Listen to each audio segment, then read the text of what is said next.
నమస్తే, welcome to Andhraprabha. మద్యం కుంభకోణంపై చంద్రబాబు ప్రభుత్వం ఏర్పాటు చేసిన సిట్ అధికారుల బృందాలుగా విడిపోయి విచారణ జరుపుతున్నారు. ఈ వ్యవహారంతో సంబంధం ఉన్నవారు న్యాయాధికారులకు ఇచ్చిన వాంగ్మూలంలో విస్తుగొలిపే విషయాలు వెలుగులు చూస్తున్నాయి. తాడేపల్లి ప్యాలెస్ నుంచి అందిన ఆదేశాల ప్రకారం బ్రోవరీస్ కార్పొరేషన్ అధికారులు, ఎక్సైజ్ అధికారులు విజయసాయిరెడ్డి, మిథున్ రెడ్డి, కసిరెడ్డి, రాజశేఖర్ రెడ్డిలను కలిసి ఏ డిస్టిలరీల నుంచి ఎంతెంత మద్యం కొనుగోలు చేయాలో ఆదేశాలు తీసుకునేవారు. ఈ ముగ్గురి కనుసనల్లోనే అంతా జరిగేదట. ముఖ్యమంత్రి జగన్మోహన్ రెడ్డి పాత్ర నేరుగా ఎక్కడ కనిపించేది కాదట. కానీ ఆదేశాలు మాత్రం తాడేపల్లి ప్యాలెస్ నుంచే వచ్చేవి. డిస్టిలరీస్ నుంచి లభించిన ముడుపులను కూడా మూల విరాట్ ఆదేశాల ప్రకారం ఎక్కడికి చేర్చాలో అక్కడికి చేర్చేవారు. దీన్ని మద్యం మాఫియా అంటారు కదా. తాతకు దగ్గులు నేర్పించే గనులను గతంలో చూసేవాళ్ళం. ఇప్పుడు హవాలా వ్యాపారానికే మెళకువలు నేర్పించిన గనులు వీళ్ళు. హైదరాబాద్లోని ఒక డిస్టిలరీ యాజమాన్యం 200 కోట్ల రూపాయలతో దాదాపు 3.5 క్వింటాళ్లు అంటే 350 కిలోల బంగారు నాణ్యాలను కొనుగోలు చేసింది. పద్మావతి జ్యువెలర్స్ అనే సంస్థకు సదరు డిస్టిలరీ నుంచి 200 కోట్ల రూపాయలు చెక్కు రూపంలో అందాయి. ఆ డబ్బు తీసుకున్న పద్మావతి జ్యువెలర్స్ సంస్థ 350 కిలోల బంగారాన్ని నాణ్యాలుగా మార్చి అందజేసింది.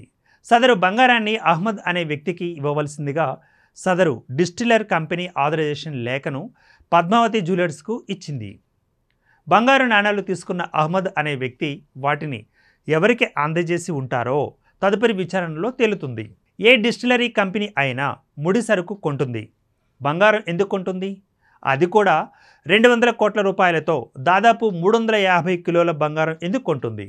దీన్ని బట్టి ఈ కుంభకోణంలో ఎన్ని వేల కోట్ల రూపాయలు చేతులు మారాయో అర్థం చేసుకోవచ్చు. ఒక డిస్టిలరీకి సంబంధించిన మొత్తం ఇంత ఉంటే మిగతా డిస్టిలరీల నుంచి ఇంకెంత మొత్తం చేతులు మారిందో ఊహించుకోవచ్చు.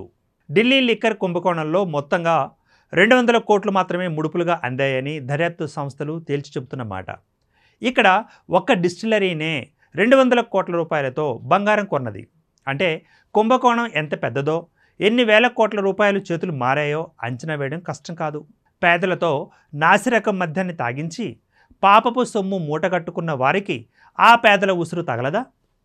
నాసిరకం మద్యం తాగి ఎందరో మరణించగా మరెందరికో కిడ్నీలు పాడయ్యాయి. వీరి ఉసురు ఊరికే పోతుందా? ఈ పాపంలో ఎవరి వాటా ఎంతో తేలడానికి మరి కొంత సమయం పట్టవచ్చు. పేదల ఉసురు మాత్రం ఊరికే పోదు. ఇందులో అవినీతి మాత్రమే కాదు, తిలా పాపం తలా పెడికుడు అనే చందంగా కూడా దాగి ఉంది. పేదల సవాల మీద పేలాలు ఏరుకున్నారు. ఈ కేసులోని నిందితులు చేసిన పని ఇదే. మద్యం వ్యాపారం చేసిన ఏ కుటుంబం కూడా బాగుపడిన దాఖలాలు లేవు. విజయమాల్యానే ఉదాహరణగా తీసుకుందాం. లిక్కర్ వ్యాపారానికి పర్యాయపదంగా ఉండిన విజయమాల్య ప్రస్తుత దుస్థితి తెలిసిందే.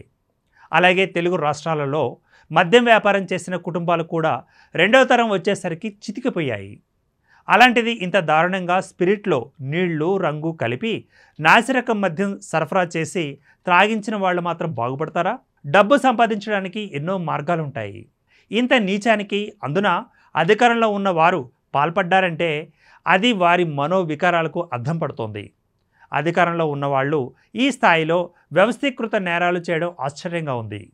ప్రభుత్వంలో ఉన్నవాళ్ళు బయట వ్యక్తులకు మేలు చేసి లబ్ధి పొందడం పరిపాటిగా మారింది.